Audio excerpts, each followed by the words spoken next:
नमस्कार जी, उत्तर प्रदेश उत्तराखंड में आपका स्वागत है। मैं हूं दिलीप तिवारी। आज हमारे साथ एक खास मेहमान है, नोएडा अथॉरिटी की सीईओ रितु माहेश्वरी। रितु जी, बहुत बहुत स्वागत है आपका जी उत्तर प्रदेश उत्तराखंड में। और आप अगर लखनऊ हमारे प्रदेश की राजधानी है तो एक तरह से कहा जाता है कि ये गेटवे है यूपी का, और जो फाइनेंशियल कैपिटल है वो भी है। बहुत सारे जो इंडस्ट्री के जो एरियाज हैं वो यहाँ पर हैं, एमएनसीज हैं, और निगाहें जो है पूरे एनसीआर की या तो नोएडा पर होती हैं या गुड़गांव पर होती हैं। तो आप मानते हैं कि आज के हालात में नोएडा पहले से ज्यादा सेफ है, क्योंकि नोएडा को भी हॉट स्पॉट माना गया है, बहुत सारे केसेस सामने आए हैं। क्या तैयारियां हैं आपकी तरफ से, और अभी तक हम सही दिशा में जा रहे हैं क्या? जी, मैं ये बताना चाहूंगी, निश्चय ही नोएडा पूरे देश में देखा जाता है एक औद्योगिक नगरी के रूप में, और उत्तर प्रदेश का फेस है, एंट्री पॉइंट है। यहाँ बहुत सारे उद्योग हैं। नोएडा में कोरोना की शुरुआत यहाँ के ही एक औद्योगिक इकाई सीज फायर के थ्रू हुई, जहाँ कुछ लोग बाहरी फॉरेन कॉन्टैक्ट्स के साथ कॉन्टैक्ट में आए, और उसके माध्यम से यहाँ शुरुआती जितने भी केसेस आए वो अधिकतर यहीं से आए। और अभी भी जो लगभग 100 केसेस हैं उसमें से 50% केसेस यहीं के हैं। यद्यपि जो नॉर्म्स हैं उनके हिसाब से नोएडा जिला हॉटस्पॉट डिक्लेयर्ड है, और काफी एरिया है इसका जो हॉटस्पॉट और कंटेनमेंट जोन्स में है। फिर भी मुझे लगता है जिस तरह के प्रयास यहाँ स्थानीय स्तर पर अथॉरिटी, प्रशासन, पुलिस, स्वास्थ्य विभाग मिलकर कर रहा है, तो काफी हद तक काफी चीजें नियंत्रण में है। लॉकडाउन का अनुपालन यहाँ कराया जा रहा है। अभी 2-3 दिन पहले से जो बॉर्डर्स हैं उन पे और सख्ती की गई है, स्पेशली दिल्ली बॉर्डर्स पे, उन पे भी काफी सख्ती की गई है, और सभी एजेंसीज अपना काम कर रही हैं। जहां तक नोएडा अथॉरिटी की बात की जाए तो सबसे ज्यादा एफर्ट जो अथॉरिटी इस वक्त कर रही है वो इंटेंस सैनिटाइजेशन के एफर्ट्स कर रही है, ताकि यहाँ के जितने भी रेजिडेंट्स हैं, चाहे वो सेक्टर्स में है, चाहे गाँव में है, चाहे स्लम्स में है, चाहे हाई राइज सोसाइटीज में है, तो वो अपने घरों में रहे, तो उनका जो कैंपस है वो सेफ रहे। वहाँ इंटेंस सैनिटाइजेशन, नोएडा की पूरी जो स्वास्थ्य विभाग की मशीनरी है, जो हमारा इंफ्रास्ट्रक्चर है, हैंड स्प्रे मशीन्स हैं, वाटर टैंकर्स हैं, स्पेशली डिजाइंड व्हीकल्स हैं, हमारी कंटेनमेंट के लिए, फ्यूमिगेशन के लिए बनाई गई टनल्स हैं, ड्रोन टेक्नोलॉजी भी हम लोग यूज कर रहे हैं। तो ये प्रयास कर रहे हैं कि हर एरिया को हम लोग इंटेंस सैनिटाइजेशन करें, और ये जो सैनिटाइजेशन है इसके लिए रोस्टर्स बने हुए हैं, और हर एरिया इनफैक्ट जो अथॉरिटी क्षेत्र के अंतर्गत आता है, जब से ये प्रोसेस शुरू हुआ है 4 से 5 बार हर एरिया हम लोग कवर कर चुके हैं। तो प्रयास ये है कि जो एपिडेमिक का स्प्रेड है वो कम से कम हो और लोग अपने घरों में सेफ रहें। रितु जी, मेरा सवाल यह है कि आज हमको पहली बार पूरे हिंदुस्तान को महसूस हुआ है कि बड़ी गाड़ियां, बड़े बंगले और बड़े बड़े तामझाम वाली बिल्डिंगें वो हमको नहीं चाहिए। हमको जीने के लिए, सांस लेने के लिए ताजा हवा चाहिए, खाने के लिए 2 वक्त की रोटी चाहिए। और घरों में लॉकडाउन अगर आप कर देते हैं तो हम लॉक भले हो जाएंगे लेकिन डाउन नहीं होते। हम इंडियंस हैं, क्योंकि हम इंडिया वाले हैं। और मैं आपसे पूछ रहा हूं कि आपको इतने बड़े नोएडा को सैनिटाइज करना है, सेंसिटाइज भी करना है, क्योंकि लोगों ने जो एक आदत होती है ना कि पहले आप अपने घर के बाहर की जो सरकारी नाली है, सरकारी छोटी सी जमीन है जो खाली पड़ी हुई है, जिसमें पानी जाएगा और बरसात का पानी वहां जमा नहीं होगा क्योंकि जमीन सोख लेगी, उस पर वो कब्जा करते हैं, उसमें टाइलिंग करते हैं, फिर उसकी फेंसिंग करते हैं और उसकी व्यवस्था को चौपट कर देते हैं। नालों में इतनी गंदगी होती है कि हद से ज्यादा, और आपके जो घर के जो सारे इक्विपमेंट हैं, चाहे वो इलेक्ट्रॉनिक से जुड़े हुए कोई भी आइटम हो, फ्रिज हो, एसी हो, सब बर्बाद हो जाते हैं। आपके आने के बाद मुझे भी काफी अरसा हो गया, 2002 से लेकर आज मैं यहाँ 20 साल, 18 साल बीत चुके हैं मुझे नोएडा में रहते हुए। मैंने पहले ऐसी ऋतु नहीं देखी। मौसम परिवर्तन हुआ, ऋतु बदली है। हम ये दावे के साथ कह सकते हैं कि आपके आने के बाद हमने सख्ती देखी है, बड़ी बड़ी एनक्रोचमेंट की बिल्डिंगों को तबाह होते हुए देखा है। लेकिन एक सीईओ के तौर पर कोविड-19 जो बहुत बड़ी महामारी है, जो आपको पता भी नहीं चलेगा कि किसकी जान ले लेगी, आपके पास क्या इतनी बड़ी फोर्स है? क्योंकि सबसे बड़ी चिंता है कि उस फोर्स को भी कोरोना से बचाना है, क्योंकि वो जमीन पर जुड़े हुए लोग, चाहे सफाई वाले हो, चाहे कूड़ा उठाने वाले लोग हो, चाहे वो सब्जी पहुंचाने वाले लोग हो, या आप खाना बंटवा रहे हैं पूरे नोएडा में, हमने देखा है, मैंने खुद देखा है, हमारी टीम ने कवर किया है।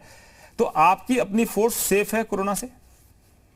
बिल्कुल, देखिए मैं ये कहना चाहूंगी सबसे पहले कि पूरी नोएडा अथॉरिटी की टीम, हमारे जो स्पेशली जो हमारे स्वच्छता कर्मी इस काम में लगे हुए हैं, उनको मेरी ओर से मैं खुद गर्व महसूस करती हूँ कि मैं ऐसी टीम को इस वक्त लीड कर रही हूँ जो बहुत ही कमिटमेंट के साथ पूरे नोएडा अथॉरिटी क्षेत्र में मनोयोग से काम कर रही है। और लगभग मैं बताना चाहूंगी हमारे 4,500 से 5,000 स्वच्छता कर्मी हैं जो इस काम को रोजाना अंजाम दे रहे हैं। और रोजाना शहर की हर शहर में हर स्थित अथॉरिटी क्षेत्र में स्थित हर गांव में हर स्लम एरिया में जाके ये सैनिटाइजेशन का कार्य कर रहे हैं।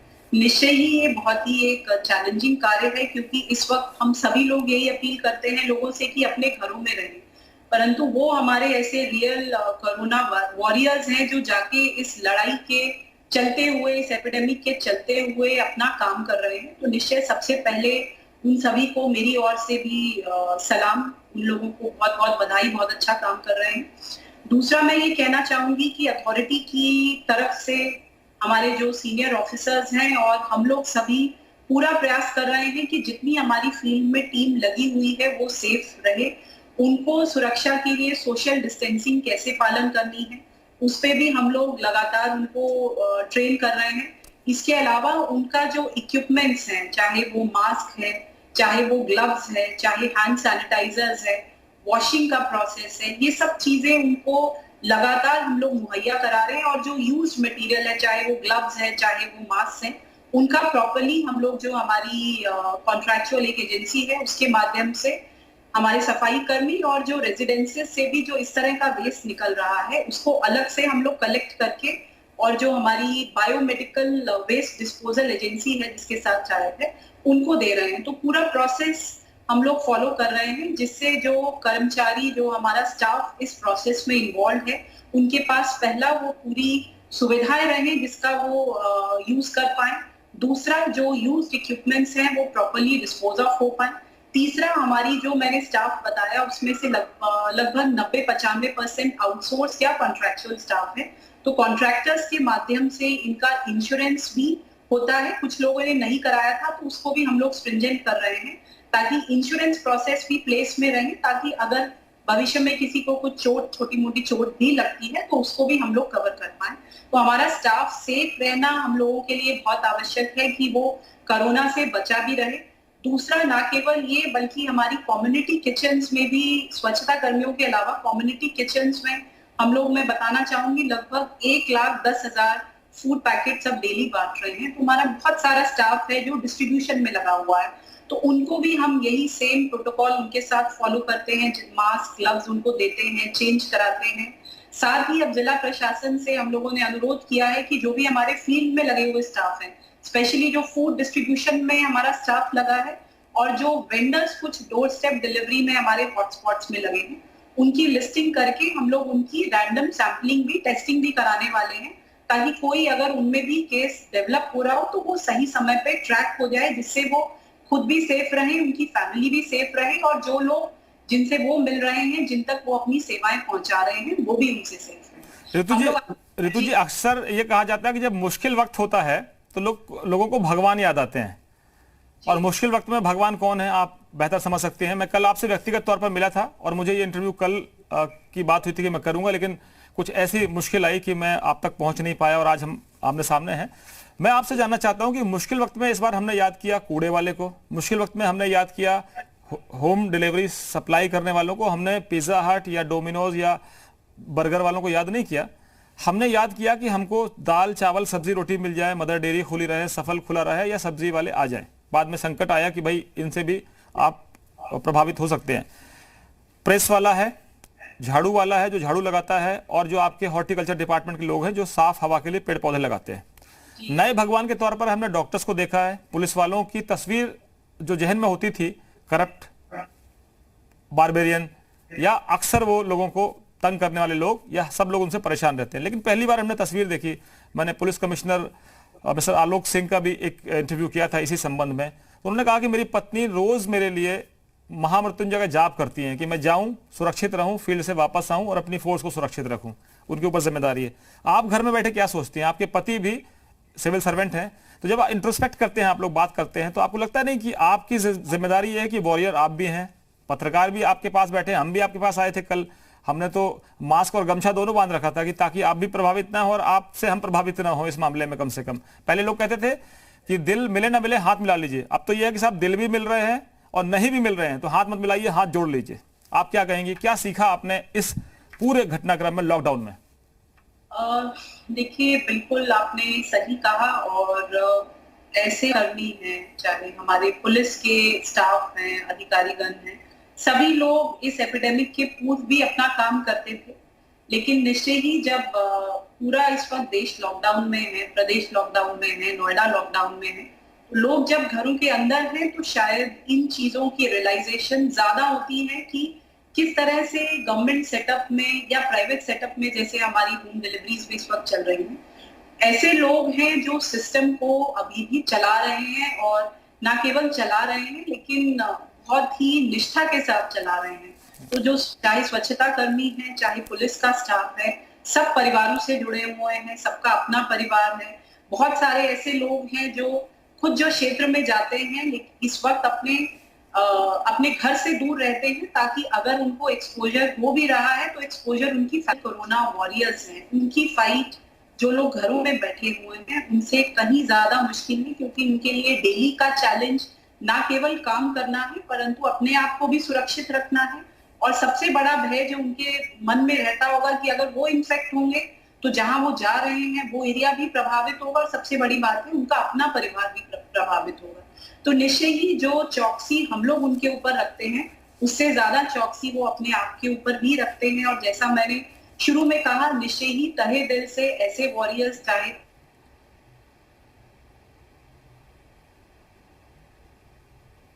लगता है कुछ संपर्क में दिक्कत आ रही है, टेक्नोलॉजी का एक इस समय हम नए नए तरीके के इस्तेमाल कर रहे हैं। रितु जी, आप अपनी बात को कंटिन्यू रखिए। तो जितना हमारा इस तरह का स्टाफ, चाहे पुलिस कर्मी है, चाहे स्वच्छता कर्मी है, चाहे वेंडर्स हैं, जो फील्ड में जी जान से जुटे हुए हैं, निश्चय ही वो सब प्रशंसनीय है, प्रशंसा के पात्र हैं।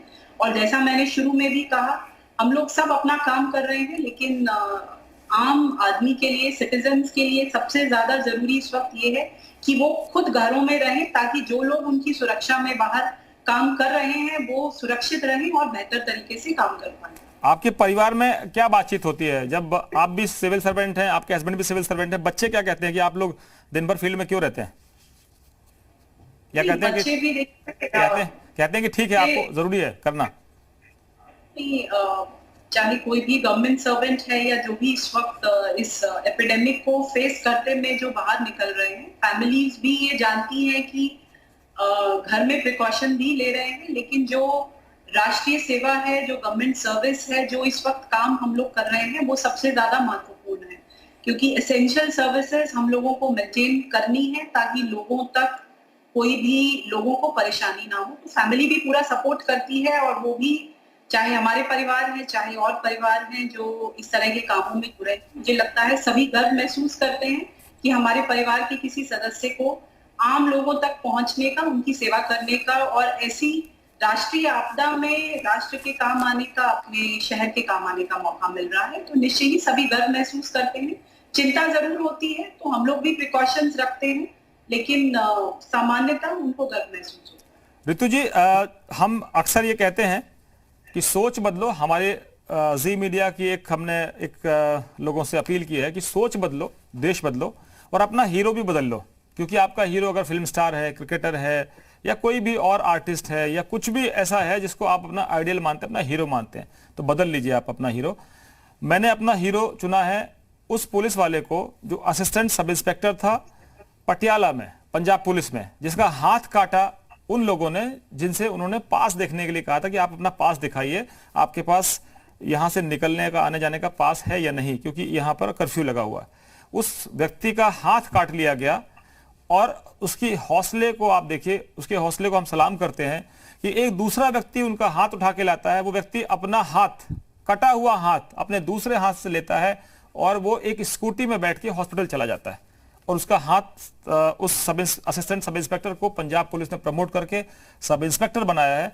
और मैं आपको बता दूं रितु जी, वो व्यक्ति मेरा हीरो है आज के दौर में, क्योंकि हम स्टूडियो में हैं, फील्ड में रहते हैं, आप फील्ड में रहती हैं, आप आईएएस हैं, हम जर्नलिस्ट हैं, हम भी उतने ही संकट से जूझ रहे हैं। लेकिन उस व्यक्ति के जज्बे को मैं सलाम करता हूं और मैंने उसको अपना हीरो माना है कि जो खुद कटा हुआ हाथ लेकर कानून के हाथ को काटने वालों को चुनौती देता है। आप क्या कहेंगे? बिल्कुल, आपने बिल्कुल सही बात कही। और जैसा आपने एक एग्जाम्पल कोट किया, ऐसे बहुत सारे हीरोज और ऐसे बहुत सारे नए रोल मॉडल्स हम लोग सभी देख रहे हैं, जो इस आपदा की घड़ी में लोगों को बचाने के लिए, लोगों की सेवा करने के लिए सामने जुटे हुए हैं। मैं अपनी तरफ से कहूं तो निश्चय ही मैंने शुरुआत में भी कहा और आपने खुद कहा, नोएडा अथॉरिटी नोएडा स्पेशली एक ऐसा चैलेंजिंग जगह है जहां पे वर्क कल्चर बदलना और अच्छा कार्य कराना अपने आप में एक चैलेंज रहता था। लेकिन जो हमारे देश में, हमारी वर्तमान परिवेश में माननीय प्रधानमंत्री जी की सोच है, उत्तर प्रदेश में हमारे माननीय मुख्यमंत्री जी की सोच है, तो उन्होंने एक बड़ी गुड गवर्नेंस का कॉन्सेप्ट जो सब तरफ लागू किया, तो उसको हम लोग फील्ड में रोजाना महसूस करते हैं। तो वो एक पूरा वर्क कल्चर चेंज जो मैं देख रही हूँ, वो अब इस समय और देखने को मिला। और रोजाना मैं ये कहना चाहूंगी कि जितने भी हमारे, स्पेशली मैं मेंशन करना चाहूंगी, जितने स्वच्छता कर्मी, जो निश्चय ही आपने कहा कि शुरुआत में नहीं चेंज हुआ है, शहर में परिवर्तन हुआ है, तो जो पूरी नोएडा अथॉरिटी की स्वच्छता कर्मियों की टीम है, मैं किसी एक का नाम नहीं लूंगी, जितने हमारे कर्मी हैं वो इतनी मेहनत कर रहे हैं कि वो सब, मुझे गर्व होता है कि मैं इस वक्त उनको लीड कर रही हूँ। और जिस तरह के संदेश पब्लिक के माध्यम से, व्हाट्सएप के माध्यम से, ट्विटर के माध्यम से, फेसबुक के माध्यम से, ऑडियो वीडियो मैसेजेस के माध्यम से मेरे पास रोजाना आते हैं, जिसमें शुरुआत में आपने कहा कि आप सीईओ हैं, आपने ये परिवर्तन किया, ये सब शुरुआती मैसेजेस थे। लेकिन अब बाय नेम लोगों को एक्नॉलेज करते हैं कि ये फला सफाई कर्मी हमारा है और उसके ऊपर फूल बरसाए गए और उसने बहुत अच्छा काम किया, ये इस नाम से ये इंजीनियर हैं जिनकी टीम लगातार दिन रात लोगों की सेवा में लगी है। तो बाय नेम जब लोग कॉम्प्लीमेंट मुझे फॉरवर्ड करते हैं कि आपकी टीम ने आज ये अच्छा काम किया, आज ये अच्छा काम किया, तो निश्चय ही मुझे बहुत गर्व होता है कि जो सपना वर्तमान सरकार देख रही थी और जो वो कार्य कर रहे थे कि हाँ लोगों तक हर चीज का लाभ पहुंचे, तो निश्चय ही आपदा के वक्त सही, लेकिन टीम निश्चय ही इतनी अच्छी भावना के साथ काम कर रही है कि लोग भी उसको रियलाइज कर रहे हैं कि हाँ काम हो रहा है। और पूरी टीम इस मेहनत में लगी है कि इंटेंस सैनिटाइजेशन शहर में हो। ऋतु जी, ये वक्त नहीं है ये कहने का कि नोएडा अथॉरिटी की इमेज क्या थी, क्या है और क्या होगी, लेकिन एक व्यक्तिगत अनुभव मैं नहीं कहूंगा, एक पत्रकार के तौर पर अनुभव कहूंगा, क्योंकि मैं यहाँ रहता हूँ, यहाँ का सिटीजन हूँ, पत्रकार बाद में, पहले सिटीजन हूँ। अक्सर एक इमेज बनती है पॉलिटिकल, अगर मैं सिस्टम की बात करूं तो आपने कहा कि चाहे प्राइम मिनिस्टर नरेंद्र मोदी जी की, आपकी लीडरशिप की बात की आपने, या योगी जी की बात की, पहली बार मैंने देखा कि मुख्यमंत्री बनने के बाद पहली बार तीनों अथॉरिटियों में लंबे समय से जमे अफसरों को रिशफल कर दिया गया, एक तरह से आप पूरा पत्ते फेर दिए गए। लोग कहते हैं कि इनकी संपत्ति निकाल लीजिए, यहाँ पे बड़े बड़े केस थे, यादव सिंह जैसे केस थे, ये कैश काउ है, कामधेनु है लोगों के लिए, पॉलिटिकल सिस्टम के लिए, ब्यूरोक्रेट्स के लिए। मैं आपकी तारीफ करूंगा, आपके हौसले को सलाम मैं भी करूंगा, क्योंकि मैंने देखा है कि आपने कितने जितने बड़े बड़े सेरेमोनियल्स और ऐसी पार्टी करने वाली जगहों को आपने ढाया, करोड़ों की प्रॉपर्टी थी वो, मैंने अपनी आंखों से देखा बुलडोजर चलते हुए, लेकिन मैं उसका नाम नहीं लूंगा क्योंकि मेरा कोई व्यक्तिगत इंटरेस्ट नहीं उसमें। मैं आपसे पूछना चाहता हूं कि ताजी हवा हमको अब मिली है, सबसे प्रदूषित इलाकों में नोएडा था, अच्छा भी कुछ हुआ है, मैं मानता हूं कि हमको पॉजिटिव साइड देखना होगा। ऋतु माहेश्वरी जी से मैं जानना चाहता हूं, एज ए सीईओ, आपको नोएडा का पॉजिटिव साइड अब क्या दिख रहा है? क्योंकि देखिए एनक्रोचमेंट यहाँ पर भयंकर है, झुग्गियों का माफिया काम करता है, यहाँ पर जमीन का माफिया काम करता है, यहाँ क्राइम जो है वो एक तरह से ऑर्गेनाइज क्राइम, बहुत बड़ा ऑर्गेनाइज क्राइम काम करता है, जिसके लिए पुलिस कमिश्नरी बनाई गई है, नए आपके डीएम लाए गए क्योंकि पहला वाला सिस्टम शायद फेल था वो इसको कंटेन करने में। मैं आपसे पूछना चाहता हूं कि नोएडा अथॉरिटी की सीईओ के तौर पर तमाम गंदगी के बीच में एक कमल खिलने की बात कर रहा हूं, मैं बीजेपी से बिल्कुल नहीं बात कर रहा हूं, कीचड़ में कमल खिलता है। मैं कह रहा हूं कि क्या नोएडा के लोग सुकून से रह पाएंगे कि हर जगह गंदगी है, हर जगह कीचड़ है? आपने पूरी सफाई अभियान चलाया और आपका मकसद है कि नोएडा को सफाई के पैमाने पर नंबर 1 लाना है, और मैं उम्मीद करता हूं कि इंदौर के बाद आपका नंबर आ जाए। अभी इंदौर में थोड़ा दिक्कत हो रही है, वहां पर हॉटबेड बना हुआ है। मैं इसमें दो चीजें कहना चाहूंगी। पहला तो आपने कहा कि हाँ, हर चैलेंज ये हमारे लिए बहुत बड़ा चैलेंज है, लेकिन निश्चय ही इस चैलेंज ने हम लोगों को ये सिखाया है कि कहीं ना कहीं जो इकोलॉजिकल बैलेंस है, जो एनवायरमेंटल बैलेंस है, वो हम लोगों को मेंटेन करने की जरूरत है। अगर हम एयर क्वालिटी इंडेक्स के इंडिकेटर्स देखें तो निश्चय ही जितना पिछले 3-4 सालों में जो बेस्ट ऑफ द सीजन था, उससे भी बेहतर इंडिकेटर्स पूरे एनसीआर रीजन के इस वक्त हैं, क्योंकि बहुत सारी चीजें हैं, चाहे रोड ट्रैफिक है, चाहे हमारी इंडस्ट्रीज हैं, बहुत सारी चीजें हैं जो कहीं ना कहीं बहुत लार्ज स्केल पे होती हैं, तो उससे एनवायरनमेंट पॉल्यूट भी होती है और चेक्स एंड बैलेंसेस नहीं रह पाते हैं। तो निश्चय ही इस वक्त जो एनवायरनमेंट की सिचुएशन है वो एक बहुत ही अच्छी सिचुएशन है। हवा बहुत शुद्ध है, बहुत साफ है। तो ये एक चीज है जो हम लोगों को, कल अर्थ डे भी था, हम लोगों को इंट्रोस्पेक्ट करने की भी जरूरत है कि कहाँ हम लोग थे, कहाँ हैं और कहाँ हमें आगे जाना है। तो उसके लिए किस तरह के मेजर्स, ना केवल गवर्नमेंट बॉडीज को, ना केवल मीडिया को, लेकिन as a individual resident of Noida और as a individual citizen also हमें अपने आसपास के एरिया को संरक्षित, साफ रखने के लिए किस तरह के मेजर्स लेने हैं ताकि वाकई में हमारी आबो हवा है वो साफ रहे। तो आपको मौका मिला है ऋतु माहेश्वरी जी, आपको मौका मिला है, आप पर ट्रस्ट करते हैं मुख्यमंत्री, आप यंग ऑफिसर हैं, क्या नोएडा अथॉरिटी के सिस्टम की गंदगी को साफ कर पाएंगे आप? देखिए, मैं क्लेम्स में विश्वास नहीं रखती, ना मैं कुछ क्लेम करना चाहूंगी। मैं केवल इतना कहना चाहूंगी कि हर गवर्नमेंट सिस्टम में या किसी भी प्राइवेट ऑर्गेनाइजेशन में भी अपने चैलेंजेस होते हैं काम करने के, और लेकिन मुझे ये लगता है कि अगर टीम को एक अच्छी डायरेक्शन मिले तो निश्चय ही आउटकम बहुत अच्छे आते हैं। इसीलिए मैंने शुरुआत में कहा कि जो इस वक्त हमारी लीडरशिप है, चाहे राष्ट्रीय स्तर पे हमारी, चाहे प्रदेश स्तर पे, वो इतनी पॉजिटिव है और इतनी अच्छी डायरेक्शन है कि एक बहुत ही सकारात्मक कार्य अगर नोएडा की बात की जाए तो नोएडा में भी हो रहा है। और जो मैंने अभी बात कही कि एज अ टीम लीडर मैं भी ये पूरा प्रयास करती हूँ कि जो मेरी टीम है, चाहे वो स्वच्छता कर्मियों की टीम हो, चाहे वो इंजीनियरिंग विभाग की टीम हो, चाहे अन्य विभागों की टीम हो, हम लोग ये प्रयास करते हैं कि लोगों की जो बेसिक इश्यूज हैं, बेसिक ग्रीवेंसेस हैं, वो ट्रांसपेरेंटली रिड्रेस हो। एंड आज क्योंकि मैं इस पद पे हूँ तो निश्चय ही मैं ये कह सकती हूँ कि काफी हद तक कई चीजों में सुधार हुआ है। और अगर हम स्वच्छता ही की ही बात करें तो जो स्थिति 1 वर्ष पहले थी वो भी खराब नहीं थी, लेकिन नोएडा अभी भी मैं कहूंगी कि देश के सबसे अच्छे, सबसे वेल प्लान्ड और साफ शहरों में है। बहुत सारी कमियां थी जिनको हमने ठीक किया है, लेकिन आगे और भी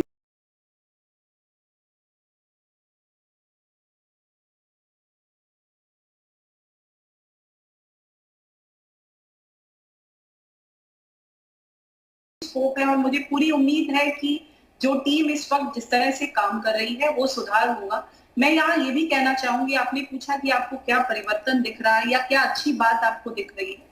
इकोलॉजिकल बैलेंस के साथ मैं ये भी कहना चाहूंगी, हम लोग अथॉरिटी इस वक्त एक कम्युनिटी किचन का इनिशिएटिव ले रहे हैं। जिस संख्या में, जिस सेवा भाव के साथ नोएडा के उद्यमी, नोएडा के रेजिडेंट्स, नोएडा के वॉलंटियर्स इससे जुड़े हुए हैं, तो वो एक बहुत ही अप्रिशिएबल इनिशिएटिव है। मैंने आपको शुरुआत में बताया, हम लोग 1,10,000 फूड पैकेट्स रोजाना बांटते हैं। इसमें से 80% फूड पैकेट्स जो हैं वो इंडिविजुअल्स देते हैं, लगभग 10% पैकेट्स जो हैं वो अथॉरिटी के एम्प्लॉयज खुद फंड करते हैं, खुद स्पॉन्सर करते हैं। तो इस आपदा की घड़ी में जिसमें जितना बल है वो उतना कंट्रीब्यूट करने को तैयार है। एक इनिशिएटिव यहाँ के रेजिडेंट्स ने रोटी बैंक के रूप में भी लिया है। लगभग 15,000 रोटियां रोज हमें यहाँ की जो गृहिणियां हैं वो बना के भेजती हैं, और हमारी कम्युनिटी किचन्स में जो कुक वेजिटेबल्स हैं उनके साथ हम लोग स्लम एरियाज में, गरीब लोगों में हम लोग बांटते हैं।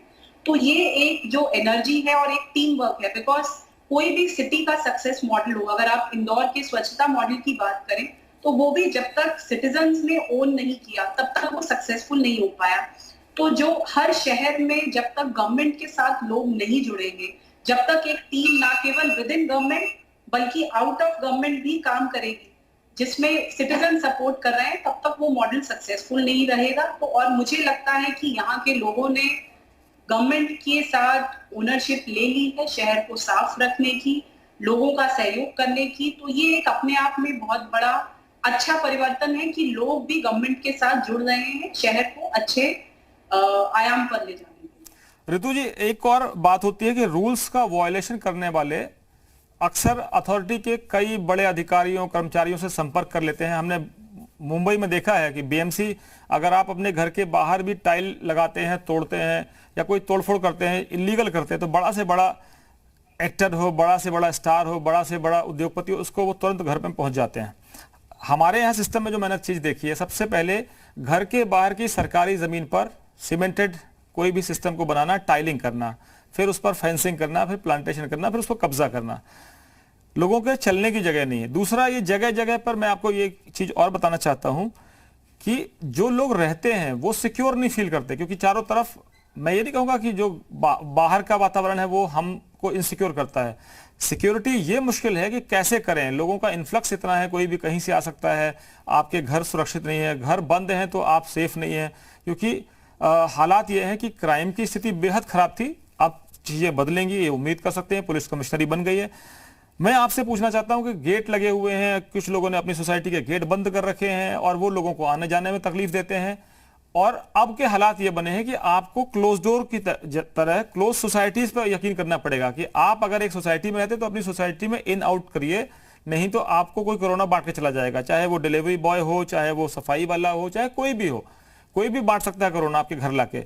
मैं आपसे पूछूंगा कि अब कुछ सिस्टम बदलेगा कि कम से कम जिन लोगों ने आपके घर खरीदे हैं, बिल्डर्स के घर खरीदे हैं, नोएडा अथॉरिटी के जरिए वो यहाँ रहने आए हैं, तो कुछ तो सेफ फील करें, क्योंकि एक ब्लॉक में कुछ भी होने पर पूरी सोसाइटियां सील हो जाती हैं। बिल्कुल आप ठीक कह रहे हैं। देखिए, इसमें भी दो चीजें हैं। आपने एनक्रोचमेंट और एनफोर्समेंट से बात शुरू की, तो निश्चय ही इसके लिए गवर्नमेंट सेटअप में भी लोग जिम्मेदार हो जाते हैं कि कैसे एनक्रोचमेंट होता रहा। साथ में ही नियम वायलेट करने वाले भी बहुत लोग हैं, क्योंकि गवर्नमेंट मशीनरी की भी अपनी लिमिटेशन है और हर घर और हर व्यक्ति के ऊपर हम लोग एक एनफोर्समेंट एजेंसी नहीं बिठा सकते हैं। चाहे वो इलीगल कंस्ट्रक्शन है, चाहे पॉलिथीन, एंटी पॉलिथीन कैंपेन्स हैं, उसमें ये देखा जाता है कि जब तक गवर्नमेंट मशीनरी एक्ट करती है तब तक चीजें ठीक रहती हैं। अगर कहीं नहीं देखा जा रहा है तो तुरंत इलीगल कंस्ट्रक्शन भी शुरू हो जाता है, तुरंत पॉलिथीन की वापसी भी हो जाती है।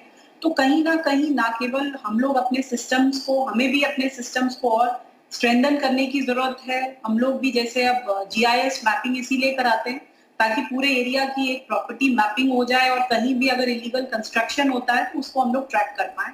साथ ही कहीं ना कहीं सिविल सोसाइटी को भी इसमें इंटरफेस होना जरूरी है। आपने बात की गेटेड कॉलोनीज की, तो जो डिसिप्लिन अभी RWS में देखने को मिल रहा है कि हाँ, हम अपने गेट्स में ही हम लोग चेक करेंगे कि कोई भी इस तरह का इंफेक्शन अंदर ना जाने पाए, तो कहीं ना कहीं सिविल सोसाइटी को भी ओनरशिप इसमें भी लेनी पड़ेगी कि सेल्फ डिसिप्लिन रहे, ताकि जो रेजिडेंट्स उनकी नजर में हैं, जो उनके एरियाज में रहते हैं, उस पर एक सेल्फ डिसिप्लिन रहे और अथॉरिटी तक बात पहुंचे उससे पहले issue should be settle down there कि हाँ, अगर कहीं एनक्रोचमेंट हो रहा है, कहाँ कहीं गलती हो रही है, तो as a civil society they should take action और वो कोशिश करे कि वहां पे गलती हो ही ना और वो एस्केलेट ना हो। बिकॉज हर एक गलती के लिए हर एक एजेंसी को इन्वॉल्व करना संभव नहीं रहता अगर बहुत सारी वायलेशंस हो।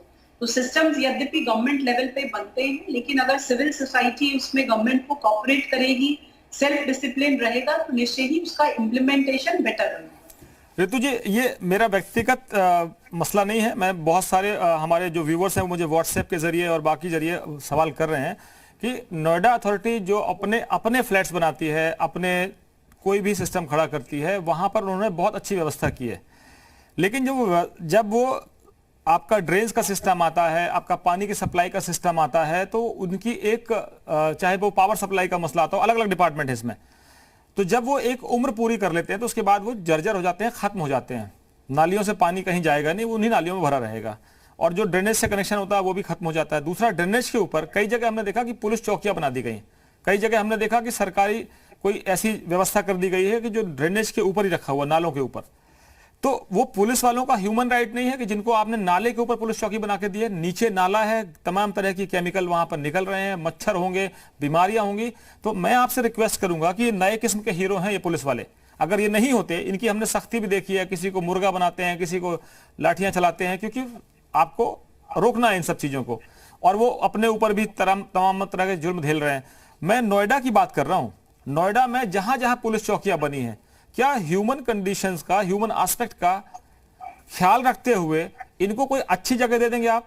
मैं कई जगह गया हूं जहां पर नालों के ऊपर पुलिस चौकियां बनी हुई है, और मैं आपसे निवेदन करूंगा, इन पुलिस वालों के लिए नहीं, ये जो वॉरियर्स हैं इनके लिए, क्योंकि आपकी गलती नहीं है, ये व्यवस्था की गलती है, कि इनको अच्छा घर मिले रहने को, साफ सुथरा वातावरण मिले, इनकी गेटेड कम्युनिटी हो, चाहे वो 200 लोगों का घर हो, चाहे 100 लोगों का घर हो।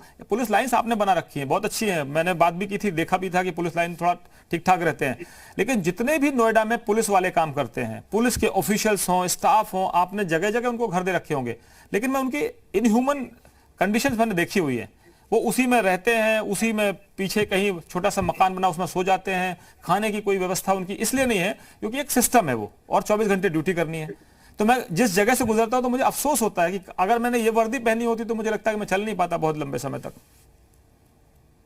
और देखिए, मैं इसमें केवल इतना कहूंगी कि ये एक बिल्कुल अलग डिपार्टमेंट का मसला है। पुलिस डिपार्टमेंट को जनरली फंड्स शासन से अलग से प्राप्त होते हैं, तो आपने इशू रेस किया है तो उसको जरूर एग्जामिन कर लेंगे, लेकिन कहाँ इस तरह की कंडीशंस हैं, ये अगर कोई ऐसी मांग आएगी, क्योंकि अथॉरिटी का ऐसा मतलब ये डोमेन नहीं है कि हम लोग चौकी या थाने बनवाएं। जनरली ये शासन से सैंक्शन होता है, तो उसके बाद पुलिस विभाग उसमें एजेंसी चूज करके फिर इम्प्लीमेंट करता है। बट जमीन अलॉट तो आप करते हैं, जमीन का तो मालिकाना हक आपके पास है, जमीन तो आप देते हैं। जो हमारे क्षेत्र में है हम लोग देते हैं, और जो अथॉरिटी एरिया से बाहर है वो डीएम के माध्यम से दी जाती है। तो अब ये पुराने आपने कुछ इंस्टेंसेस बताए हैं, तो उसको एग्जामिन किया जा सकता है अगर आप डिटेल्स के साथ। ये आपके आने के पहले की घटनाक्रम है, मैं आपके आने के पहले, मैं पहले ही साफ कर चुका हूँ। बताया, मेरे पास स्पेसिफिक डिटेल्स नहीं है, बट आपने इशू बताया है तो I get it check definitely. अच्छा, मैं आपसे एक और दूसरा ह्यूमन एस्पेक्ट की बात कर रहा हूं। आपके तरफ से, नोएडा अथॉरिटी की तरफ से लेबर क्वार्टर्स, श्रमिक कुंज बनाए गए हैं, चाहे वो सेक्टर 110 की तरफ हो या और भी जो हाईवे की तरफ आप जाते हैं तो वहां भी मैंने देखे हैं। तो वो अच्छी पहल मैं मानता हूं, क्योंकि लोगों का केवल ये अधिकार नहीं है कि आप उनके बारे में चिंता ना करें, अधिकार ये है, उनका भी अधिकार है कि जहां जहां वो काम करते हैं उसके आसपास उनको रहने की जगह मिल जाए, क्योंकि बहुत बुरी कंडीशन में वो रहते हैं। गांव में एक एक रूम में 4-4, 5-5 लोगों को रहना है, और एक एक टॉयलेट में 10-10 लोगों को जाना है, और वो भी बहुत खराब स्थिति होगी कोविड के माहौल को देखते हुए। मैं आपसे एक और रिक्वेस्ट कर रहा हूं कि जैसे नोएडा अथॉरिटी जब सोसाइटी बनाती है या नोएडा अथॉरिटी बिल्डर्स को लैंड देती है, तो क्या ये कंपल्सन कर सकती है कि आपको वहां पर आयरन करने वाले को, धोबी को, आपको वहां पे शू मेकर को, मोची को, या आपको टेलर को, या आपको सब्जी की ठेली लगाने वालों को, सफल और मदर डेयरी के अलावा सोचिए जो लोग बिल्कुल सामान्य गरीब लोग हैं, उन सब लोगों को आपको छोटे छोटे से क्यूबिकल बना के, चाहे वो टेम्परेरी अरेंजमेंट हो, लेकिन देना पड़ेगा, क्योंकि उनका इस समय सबसे इंपॉर्टेंट रोल है कि अगर एक सोसाइटी में 2000 लोग रहते हैं, 200 लोग भी रहते हैं, तो उनके लिए वही भगवान है जो उनको खाना पीना खिला रहे हैं, चाहे वो किराना की दुकान हो, ग्रोसरी के शॉप्स हो, ये बड़ी बड़ी एमएनसीज हैं जो होम डिलीवरी कर रही है, ये तो ठीक है, लेकिन जिनकी रोजी रोटी चली गई, जो अपना रोजगार छिन गया उनका, उनके पास खाने को नहीं है, झाड़ू पोछा लगाने वाली जो घर में काम करने वाली मेड है, वो कहाँ जाएंगी, कैसे करेंगे?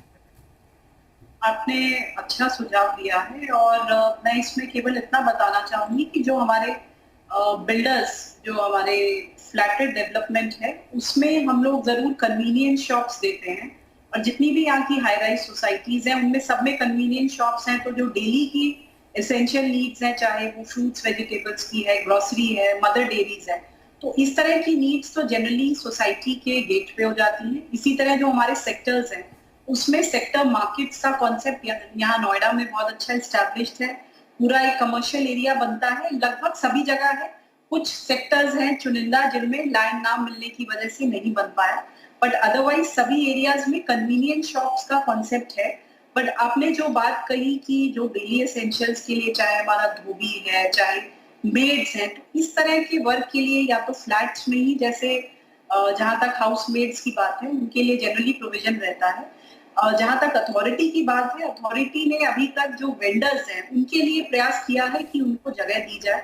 हम लोगों ने यहाँ पे स्कीम निकाली थी जिसमें उनको रजिस्टर कराया। अराउंड 4000 वेंडर्स को हम लोग उनके लाइसेंस भी प्रोवाइड कर चुके हैं, उनको जगह प्रोवाइड कर चुके हैं। उनकी शिफ्टिंग का काम चल रहा था, इसी बीच में ये लॉकडाउन हो गया। तो जो हमारे डेली के फल बेचने वाले, सब्जी बेचने वाले, फूड आइटम्स बेचने वाले, इस तरह की आइटम्स के जितने भी वेंडर्स, जो मोबाइल वेंडर्स हैं, उनको हम लोगों ने रजिस्टर करा के एक लेजिटिमेट स्पेस प्रोवाइड करने की कोशिश की है। लेकिन जो गैप्स हैं, कुछ ऐसी सेवाएं हैं जो इन चीजों से जुड़ी छुटी हुई हैं, उस पर जरूर हम लोग ध्यान देंगे, जैसा आपने सुझाव दिया। अच्छा सुझाव। रितु जी, ये जो पार्किंग माफिया है, ये जो रेहड़ी पटरी वालों का माफिया है, या जो झुग्गी माफिया है, इसको आप कैसे निपटेंगे? देखिए, मैंने आपको रेहड़ी पटरी में आपको ऑलरेडी बताया कि यहाँ पे बहुत सारे इस तरह के वेंडर्स थे जो काम भी कर रहे थे लेकिन लेजिटिमाइज नहीं थे। उन वेंडर्स का सर्वे करा के हमने जहां रिक्वायर्ड नहीं था, जहां पे वो इलीगली चल रहे थे, जहां कंजेशन भी कॉज कर रहे थे, इलीगल एक्टिविटीज भी चल रही थी, उनकी जगह नए स्पेसेस आइडेंटिफाई किए हैं। लगभग 100 ऐसी जगहें हम लोग डिमार्केट कर चुके हैं। 4000 वेंडर्स को हम वो जगह अलॉट कर चुके हैं, 100 ऐसे स्पॉट्स आइडेंटिफाई कर चुके हैं और उनकी शिफ्टिंग का प्रोसेस ऑलरेडी चल रहा था। जहां तक आपने पार्किंग की बात की, नोएडा अथॉरिटी ने एक पार्किंग, हम लोगों ने पहले 2 पार्किंग बनाई है और लगभग हमारी 10,000 गाड़ियों की पार्किंग अंडर कंस्ट्रक्शन थी, जिसमें से लगभग 90% हमारी कंप्लीट हो चुकी है। लॉकडाउन की वजह से उनका संचालन लास्ट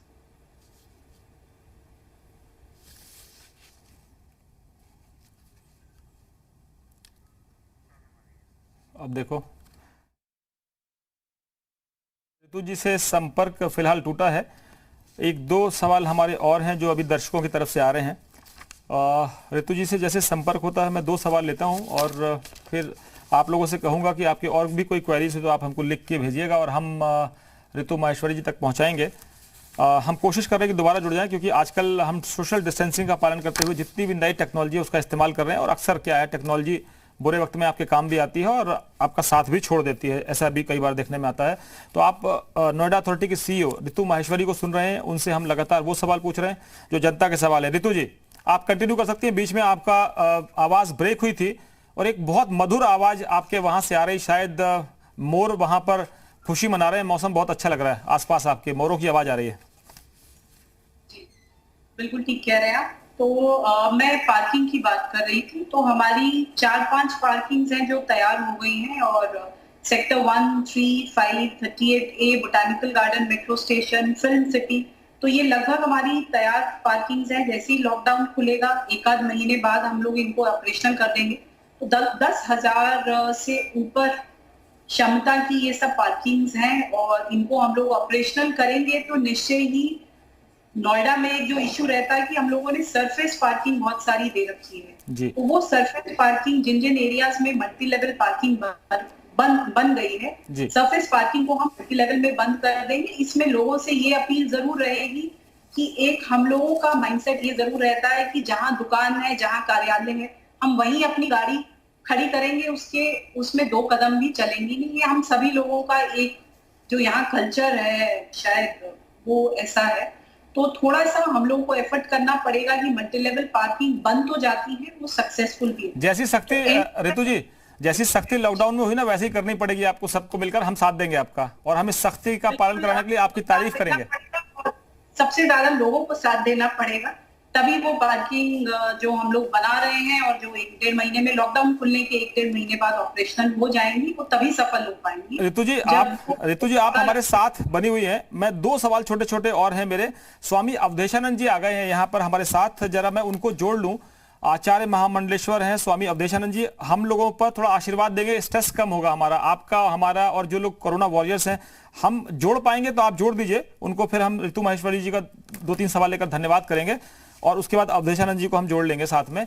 रितु जी, ये जो मैं कह रहा हूं कि जो घरों में लोग कब्जा कर लेते हैं, अपने ही घरों को चारों तरफ से रूल्स का वायलेशन करके इंक्रोचमेंट करते हैं वो, या घरों में रेजिडेंशियल इलाकों में जो कमर्शियल एक्टिविटीज हैं, चाहे वो पेइंग गेस्ट चलाने का मामला हो, चाहे घरों से ये रियल एस्टेट के जो ब्रोकर्स हैं ये काम करते हैं, या वहाँ किराना की दुकानें खुली हुई हैं, ग्रोसरी शॉप्स जिनको आप कहते हैं, या उसके अंदर इस तरह की एक्टिविटीज हो रही हैं जो फैक्ट्री या रेजिडेंशियल की बजाय वो कमर्शियल में आती हैं, इंस्टीट्यूशनल में आ जाती हैं। तो ये जो घरों में रहने के लिए जो आपने जिनको जगह दी थी, सस्ते हाउसिंग सोसाइटी बनाई थी और बहुत अच्छा खुला वातावरण दिया था, सब जगह एनक्रोचमेंट हो चुका है। तो मुझे लगता है कि जो आपने इलीगल एनक्रोचमेंट, जो जमीन आपकी कब्जा की हुई थी, बड़ी हजारों करोड़ की जमीन आपने खाली करा ली है, तो क्या उन लोगों को वार्न करेंगे, उन लोगों के लिए ड्राइव चलाएंगे स्पेशली कि भाई आपने अपने सेटबैक में, आपने आंगन में, या आपने अपने पोर्च में, या आपने अपने टेरेस में जहां भी कब्जा किया हो, आपने नीचे से एक कॉलम डाल के आपने सरकारी जमीन को कब्जा किया और ऊपर घर बना लिया, क्योंकि आपके पास जनता फ्लैट था, आपके पास लेबर क्वार्टर था, आपने उसको भी कब्जा कर लिया। दुकानदारों ने आगे जो पूरा सिस्टम रहता है, चलने की जगह नहीं छोड़ी है, वहां दूसरी दुकान खुलवा देते हैं, उससे पैसा वसूलते हैं। तो कम से कम आपकी पुलिस चौकी हो, वो जो आपके अंडर में नहीं आती हो, या नोएडा अथॉरिटी के जो अफसर्स हैं, सर्कल वर्क सर्कल के इंचार्ज हैं, वो तो कम से कम कहें पार्कों में कब्जा हो रखा है तो इनको खाली कराने के लिए आप हमारी मदद लीजिए, हम आपकी तारीफ करेंगे और आप इनको पूरा खाली करा दीजिए। अगर हमारे घर में भी कहीं आपको मिले तो वहां भी बुलडोजर चलवाइए। आपने ठीक कहा, बहुत सारे ऐसे केसेस आते हैं जिसमें रेजिडेंशियल में कमर्शियल गतिविधियां हैं या फ्लैट में ही कहीं आगे बढ़ा लिया, सेटबैक का उल्लंघन हो गया घर में। इसमें निरंतर जो हमारे संबंधित डिपार्टमेंट्स हैं वो नोटिस भेजते हैं। कईयों में कुछ कंप्लायंस भी होता है, कुछ में कंप्लायंस जब लोग खुद नहीं करते हैं तो अथॉरिटी की टीम फोर्सिबली कराती है। मैं इसमें आपके चैनल के माध्यम से भी यही अपील करना चाहूंगी, और जो बात मैंने शुरुआत में भी कही कि बहुत सारी ऐसी चीजें हैं जिसमें लोगों को खुद सेल्फ डिसिप्लिन होने की जरूरत है, क्योंकि अगर कोई बाहर से आके करता है तो वो खराब लगता है। तो इस तरह की छोटी छोटी वायलेशंस का नंबर इतना ज्यादा है कि हर एक कंस्ट्रक्शन पे या इस तरह के एक्शन पे एक अधिकारी लगाना संभव नहीं है।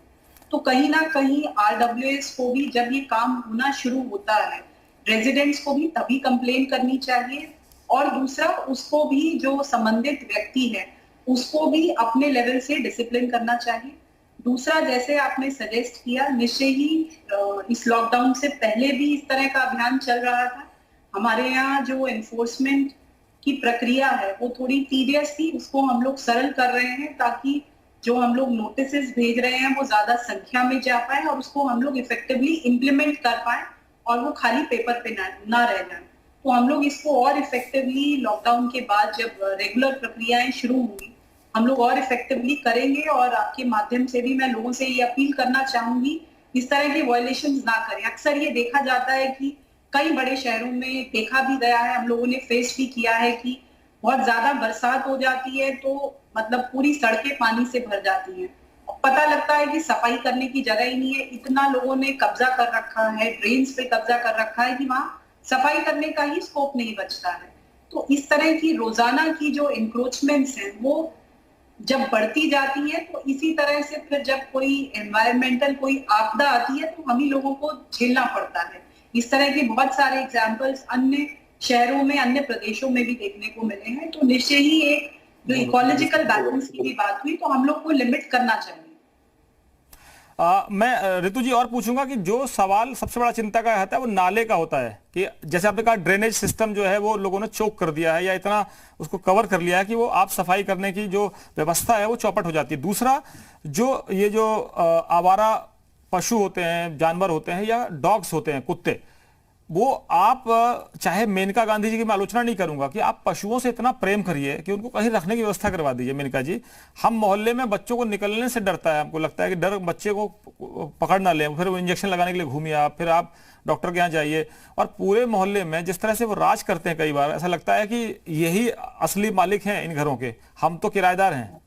तो आप इस पर ह्यूमन एस्पेक्ट का ख्याल रखें और जो चारों तरफ का जो उनकी चिंता है कि जो मेनका गांधी जी कर रहे हैं कि पशुओं के खिलाफ क्रूरता ना हो। अरे जिनके बच्चों को काट लिया, जिनके लोगों को दौड़ा के उन्होंने अपाहिज कर दिया, कई लोगों को, बुजुर्ग जो है गिर जाते हैं, पूरे सिस्टम में अगर आप देखें जिस तरह से वो लिटर करते हैं। या एक और सवाल मेरा जो है एज ए रेजिडेंट कि जब मैं सुबह बच्चों को स्कूल छोड़ने जाता हूं तो मेरी चिंता यह होती है कि मेरे बच्चों के शूज गंदे ना हो, मेरे शूज गंदे ना हो, क्योंकि वहां रहने वाले, बड़ी बिल्डिंगों में रहने वाले, बड़े घरों में रहने वाले, करोड़ों की गाड़ियों में चलने वाले अपने घर से निकाल के अपने डॉग्स को, पेट डॉग्स को सड़क पर लिटर कराते हैं। इसके लिए तो कोई कानून बनेगा रितु माहेश्वरी जी? अभी हम लोगों ने जो नोएडा अथॉरिटी के बोर्ड से प्रपोजल कराया है और एक पेट डॉग रजिस्ट्रेशन पॉलिसी यहाँ पे लाए हैं हम लोग। उसमें जितने भी यहाँ के रेजिडेंट्स हैं उनको अपने पेट डॉग्स को एनुअली रजिस्टर कराना होगा। ये रजिस्ट्रेशन अप्रैल और मई के मंथ्स में होगा और उसके बाद उसका एनुअली रिन्यूअल भी होगा। नंबर 2, जो भी ऐसे पार्क्स में या पब्लिक प्लेसेस में लिटरिंग करते हुए कोई पाया जाता है तो उस पे भी फाइन्स का प्रोविजन है। तो ये पॉलिसी अभी हम लोगों ने 2 महीने पहले अप्रूव कराई थी। उसको इम्प्लीमेंट कराने के लिए हम लोग 2-3 एजेंसीज रखेंगे जो पूरा रजिस्ट्रेशन की प्रक्रिया, एनफोर्समेंट की प्रक्रिया इसकी पूरी संचालित करेगी। वो टेंडर का प्रोसेस चल रहा है और इस बीच में लॉकडाउन की वजह से सभी कार्यालय बंद हो गए। तो मुझे उम्मीद है कि लॉकडाउन खुलने के अगले 2-3 महीने के अंदर जो आपने इशू रेज किया उस इशू पे ऑलरेडी नोएडा अथॉरिटी कॉल लेके काम कर चुकी है। तो पेट डॉग्स नोएडा के रेजिडेंट्स जो हैं उनको रजिस्टर कराना भी मैंडेटरी होगा, एनुअल रिन्यूअल कराना भी मैंडेटरी होगा। और तीसरा, अगर इस तरह से देखिए सभी लोग चाहते हैं कि जो एनिमल्स हैं वो भी सुरक्षित रहें, संरक्षित रहें, लेकिन वो बाकी लोगों के लिए परेशानी ना बने, इस पे भी नियंत्रण रखना जरूरी है। तो उसी दृष्टिकोण से ये पॉलिसी लाई गई है ताकि अगर, क्योंकि स्वच्छता की भी बात की जाए तो लिटरिंग जगह जगह पार्क्स में देखी जाती है, उसी को कंट्रोल करने के लिए ये पॉलिसी लाई गई है। और आई थिंक लॉकडाउन के 2-3 महीने के अंदर हम लोग इसको ग्राउंड पे इम्प्लीमेंट करना शुरू कर देंगे। तो then I think some change would be visible. Ritu ji, आखिरी सवाल, बाइंड अप करूंगा इसमें चर्चा को। दर्शक देख रहे हैं, बड़ी संख्या में मैसेजेस आ रहे हैं। वो कह रहे हैं कि जो नोएडा को हम नए रूप में देख रहे हैं, रितु माहेश्वरी जी बहुत अच्छा कर रही हैं। एक स्पोर्ट्स की एक्टिविटी को लेकर है कि कई कई सोसाइटीज में बच्चे बड़े हो गए, वो 12th पास कर गए, खेलने की जगह नहीं मिली, क्योंकि अगर उनके पेरेंट्स सक्षम है तो वो स्पोर्ट्स क्लब में भेजेंगे, एकेडमीज में भेजेंगे। लेकिन जो बच्चे सक्षम नहीं है, उनके माँ बाप उनको भेज नहीं पाते हैं किसी कारण से, चाहे वो रोज लाने और ले जाने का संकट हो या और भी संकट हो, तो वो अपने मोहल्ले में खेल नहीं पाते। क्योंकि आपने पार्क्स बहुत अच्छे बनाए हैं, आपने सिस्टम बहुत अच्छा बनाया, आपने मतलब आपकी अथॉरिटी ने, मैं क्योंकि आपका अभी बहुत लंबा कार्यकाल नहीं हुआ है, तो जो बच्चे अभी आने वाली पीढ़ी है वो पार्कों में खेल पाए, क्योंकि उसमें बोर्ड लगे रहते हैं यहाँ खेलना मना है, तो बिना खेले बड़े हो गए। और आपके अक्सर कहा जाता है कि खेलोगे कूदोगे तो बनोगे नवाब वाला कॉन्सेप्ट अब आया है। पहले तो होता तो खराब हो जाओगे, पढ़ोगे लिखोगे तो बनोगे नवाब, आपके जमाने में चलता था, हमारे जमाने में चलता था। तो मैं कहूंगा कि खेलों की एक्टिविटीज को बढ़ावा देने के लिए रितु माहेश्वरी कुछ करेंगी बच्चों के लिए कम से कम? आपने ठीक बात कही। हम लोग का अथॉरिटी का ऑलरेडी एक स्पोर्ट्स का स्टेडियम है जिसमें सारी एक्टिविटीज, हर स्पोर्ट है, और उसी स्टेडियम में एक्सपेंशन होते हुए एक इंडोर स्पोर्ट्स स्टेडियम भी बन रहा है, जो अगेन जिसका काम अभी इस वजह से रुका हुआ है। एक राइफल शूटिंग रेंज भी बन रही है। तो उस स्टेडियम को हम लोग काफी अपग्रेड कर रहे हैं। ऑलरेडी सारी बेसिक फैसिलिटीज उसमें है। एक तो सबसे बड़ी फैसिलिटी वो स्टेडियम के रूप में है। दूसरा, कुछ अभी जो एग्जिस्टिंग फैसिलिटीज हैं वो कुछ सेक्टर्स में, जो कम्युनिटी सेंटर्स हैं, उनमें भी कुछ कुछ जगह स्पोर्ट्स की गतिविधियां चलती हैं, और ये कम्युनिटी सेंटर्स में भी अथॉरिटी द्वारा ही बना के रेजिडेंट्स को हैंडओवर किए गए हैं। तीसरा, जितने हमारे जो हाई राइज बिल्डिंग्स हैं उसमें हर सोसाइटी में लगभग स्पोर्ट्स की गतिविधियां अंदर बनाई गई है, क्लब्स बनाए गए हैं। लेकिन मैं मानती हूँ कि कुछ एरियाज फिर भी हैं जो इन चीजों से छुटे हुए हैं, चाहे हमारे सेक्टर्स हैं, चाहे हमारे गांव हैं। गांव में भी बहुत जगह है जहां नोएडा अथॉरिटी ने इंडोर स्टेडियम का कॉन्सेप्ट बनाया है। कई जगह बनाए हैं और कई जगह हम लोगों ने प्लान किया हुआ है।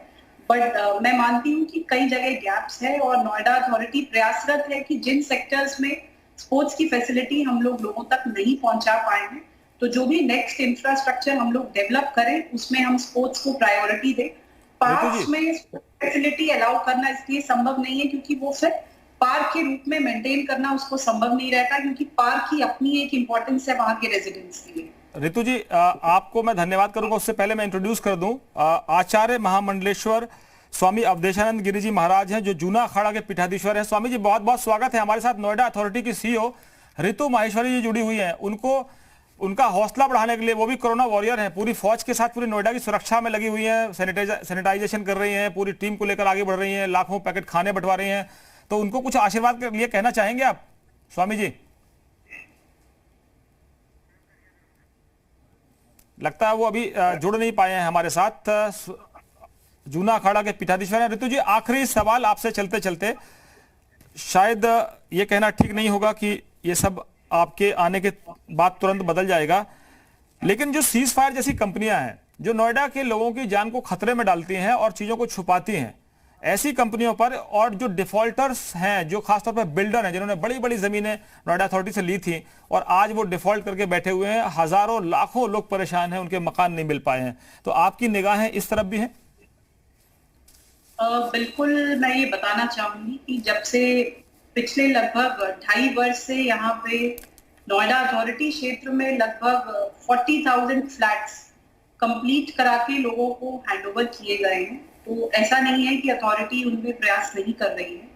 तो लेकिन जो प्रोसेस ऑफ कंस्ट्रक्शन है, process of payment of dues है, उस सब में टाइम लगता है। लेकिन नोएडा अथॉरिटी की जो संबंधित डिवीजन है वो रेगुलरली इन चीजों को मॉनिटर करती है और बहुत सारी ऐसी पॉलिसीज हम लोगों ने बनाई हैं जिससे कि टावर वाइज फ्लैट्स का कंप्लीशन हो पाए।